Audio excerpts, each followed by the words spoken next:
Question number 4 है जी harmonic mean के हवाले से। अब हार्मोनिक मीन किसे कहते हैं जी? हार्मोनिक मीन का आपके पास टॉपिक जो है वो पेज नंबर 118 और पेज नंबर 119 पर एक्सप्लेन किया गया है। और हार्मोनिक मीन का फार्मूला ये होता है बेसिकली कि h इक्वल होता है number of values divided by sum of the reciprocal of values. ठीक है, यानी कि अब इसमें क्या है कि ऊपर n है और डिवाइडेड बाय जो आपके पास x है, यानी कि x से मुराद जो भी वैल्यूज़ हैं उनका आपने रेसिप्रोकल लेना है। रेसिप्रोकल का मतलब है 1 डिवाइडेड बाय दैट नंबर लिखना है और फिर उन तमाम के तमाम नंबर्स का आपने सम ले लेना है। ठीक है, तो ये है आपके पास हार्मोनिक मीन।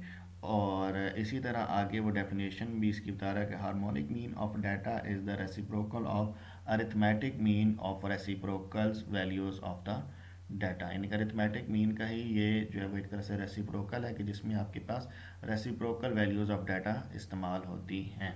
और फार्मूला वो आखिर में आपके पास ये लिख रहा है इसका। सबसे पहले तो उसने ऊपर आपको बताया कि सिंपल जो डाटा होता है यानी कि डिस्क्रीट डाटा, अनग्रुप डाटा, उसका उसने फार्मूला आपको बताया है कि h इक्वल होता है n divided by summation of 1/x। n से मुराद है total number of values, divided bye 1/x से मुराद ये है कि जितनी भी वैल्यूज़ होंगी उन सब का reciprocal and then sum. Summation का साइन है जो कि बता रहा है कि टोटल सम की बात हो रही है। ठीक है, तो ये आपके पास सिंपल हार्मोनिक मीन है। और अगर आपके पास ग्रुप डाटा हो यानी कि टेबल की फॉर्म में हो तो फिर आपने क्या करना है, सारी बात उसमें फ्रीक्वेंसी इन्वॉल्व होती है।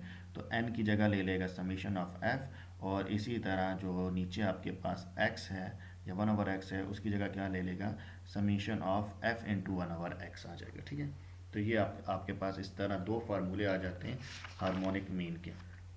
तो अब हम क्वेश्चन की तरफ देखते हैं। क्वेश्चन नंबर 4 में उस आपको ये देखें 4 वैल्यूज़ दी हुई हैं। तो एच एम इक्वल है, आपने ये फार्मूले का N divided by summation of 1/x। तो एन की जगह पर आपके पास 4 आ जाएगा और नीचे जो है वो इन तमाम वैल्यूज़ का रेसिप्रोकल यानी कि 1/2, 1/4, 1/8 और 1/16 करके प्लस में आप लिख लें। अब आप नीचे जो है वो इस सारे का बेसिकली एलसीएम बनता है। इन्होंने खैर यहाँ पर इसको यानी कि 1/2, 1/4 इन सब को जो पॉइंट्स डेसिमल में जो चीज़ वैल्यूज़ आती है वो उसने लिख ली, जिस तरह 0.5, 0.25, 0.125, 0.006, 0.625, इन सारों को देन ऐड कर लें और फिर ये मतलब कैलकुलेटर के पॉइंट ऑफ व्यू से भी इस तरह कर सकते हैं। और अगर दूसरी तरह करते हैं तो इसका आप एलसीएम लेते हैं और एलसीएम लेके भी इसको सॉल्व करते, लेकिन थोड़ा लेंथी हो जाता। तो आप बेशक यहीं से डायरेक्ट जो है वो कैलकुलेटर से सॉल्व कर लें, वो ज़्यादा अच्छा है। ठीक है, बहरहाल बस इसमें क्या है कि फार्मूला याद रखना है। अब आपने इस चैप्टर में या इस यूनिट को प्रिपेयर करते हुए अब आपने क्या करना, देखिए इससे पहले सबसे पहले यूनिट में आपने बेसिकली क्या पढ़ा है, आपने हिस्टोग्राम पढ़ा है, आपने फ्रीक्वेंसी पॉलीगॉन पढ़ी है और आपने ये देखा है कि डाटा में से अगर कोई क्वेश्चंस आए तो क्वेश्चंस के आंसर्स किस तरह से करने। ठीक है, बेसिकली वहाँ आपने ये पढ़ा है कि डाटा को समझाया आपने और डाटा को परसीव करना, डाटा के मुताबिक सवालों के जवाब देना आपने पढ़ा है। सेकंड एक्सरसाइज से जो है वो आपके पास बेसिक स्टैटिस्टिक्स के अंदर जो चीज़ें आती हैं यानी कि मीन, मीडियन, मॉड और एवरेज वगैरह, ये आपने समझे। और अब आप थर्ड एक्सरसाइज के अंदर डिफरेंट काइंड ऑफ मीन पढ़े यानी कि arithmetic mean, harmonic mean, geometric mean. अब इन सब के जो फार्मूलाज हैं वो आपने याद रखने। ठीक है, 6.2 में आपने मीन, मीडियन, मॉड के फार्मूले याद रखने थे। अब आपने यहाँ पे जो डिफरेंट काइंड ऑफ मीन्स हैं, arithmetic mean, geometric mean, harmonic mean, इनके फार्मूले अब आपने इस लिख लें, एक पेज के ऊपर लिख के याद करते हैं उस तरह कर लें, क्वेश्चंस के साथ साथ लिख कर याद करते हैं तो इस तरह से याद कर लें। ठीक है, तो हार्मोनिक मीन अब इस सब के अंदर सेम वो एक ही फार्मूला है और उसके मुताबिक इसको आप कर सकते हैं।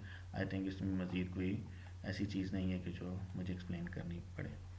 नेक्स्ट अब आपके पास क्वेश्चन नंबर 5 है। अभी आपके पास ग्रुप डाटा है जिसमें वो आपको एक तरफ उसने अच्छा काम कर दिया कि 1/x उसने दे दिए, बजाय इसके कि वो x देता, 1/x दे दी और अब यहाँ पे सामने उसने f दे दिया। तो अब आपको पता है कि आपने क्या करना होता है, fx जिस तरह करते थे तो यहाँ पे f इंटू 1/x कर देंगे। ठीक है ना जी, तो f इंटू 1/x यानी कि इन दोनों पहले दोनों कॉलम जो थे उनको आपने मल्टीप्लाई करके लिख लिया। यहाँ पे आपने समीशन ऑफ f ले लिया, यहाँ पे summation of f into 1/x ले लिया। आगे आपको फार्मूला पता है कि ग्रुप डाटा का जो हार्मोनिक मीन है वो होता है summation f divided by summation f into 1/x, just like जो अरिथमेटिक मीन का था, ये बेसिक अरिथमेटिक मीन का ही रेसिप्रोकल है। ठीक है, तो उस तरह से आपने लिख लिया। उसमें आपके पास क्या होता था, अरिथमेटिक मीन में ऊपर आता था summation f into x divided by summation f। तो इसमें क्या है, रेसिप्रोकल। रेसिप्रोकल लेने से क्या मुराद होता है कि जो वैल्यूज़ होती हैं वो इन्वर्टेंडो हो जाती है, यानी कि जगह बदल लेती हैं ऊपर नीचे। तो समीशन ऑफ एफ एक्स जो है वो नीचे चला गया। अब यहाँ पे एफ एक्स नहीं है क्योंकि 1/x है, ये तो ऑलरेडी जो वैल्यू है उसका ही रेसिप्रोकल है, तो इस वजह से समीशन एफ इंटू 1/x है, और ऊपर जो है वो समीशन एफ चला गया। ठीक है, आई होप ये मेरा जुमला, ये मेरी बात आपको समझ आ गई होगी कि मैंने क्या कहना चाह रहा था। जब आप चीज़ों को आपस में इंटरलिंक करते हैं ना बच्चे, तो फिर आपको याद रखना आसान हो जाता है। इस वजह से ये मैं बीच में कुछ आपको बातें कहता हूँ, आई होप ये बातें मेरी समझना आपके लिए आसान हो। तो अब आपने यहाँ पे फार्मूला लिखा और डाटा में जो आपके पास वैल्यू बनती थी समीशन एफ़ की और समीशन एफ़ इंटू 1/x की, वो आपने फार्मूले के मुताबिक पुटअप की और कैलकुलेटर से सॉल्व करेंगे तो आपके पास हार्मोनिक मीन आ जाएगा।